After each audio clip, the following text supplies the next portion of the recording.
SV university campus లో మరోసారి చిరుత సంచారం కలకలం రేపింది. అర్ధరాత్రి ఎంప్లాయీస్ క్వార్టర్స్ లో సమీపంలోని నాటుకోళ్ల షెడ్ పై చిరుత దాడి చేసింది. చిరుత సంచరించిన దృశ్యాలు అక్కడి సీసీటీవీ కెమెరాలో స్పష్టంగా రికార్డయ్యాయి.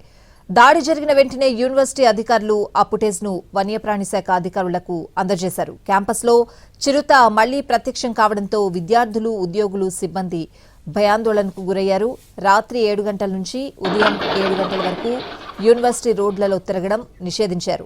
అయినా చిరుతల వరుస దాడులతో ఎప్పుడేం జరుగుతుందోనని భయాందోళనకు గురవుతున్నారు స్థానికులు.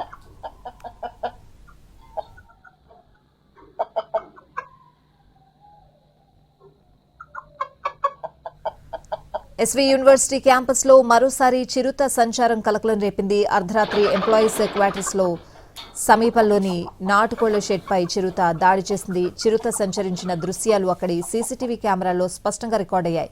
దాడి జరిగిన వెంటనే యూనివర్సిటీ అధికారులు ఆ ఫుటేజ్ ను వన్యప్రాణి శాఖ అధికారులకు అందజేశారు. క్యాంపస్ లో చిరుత మళ్లీ ప్రత్యక్షం కావడంతో విద్యార్థులు, ఉద్యోగులు, సిబ్బంది భయాందోళనకు గురయ్యారు. రాత్రి 7 గంటల నుంచి ఉదయం 7 వరకు యూనివర్సిటీ రోడ్లలో తిరగడం నిషేధించారు. అయినా చిరుతల వరుస దాడులతో ఎప్పుడేం జరుగుతుందోనని భయాందోళనకు గురవుతున్నారు స్థానికులు.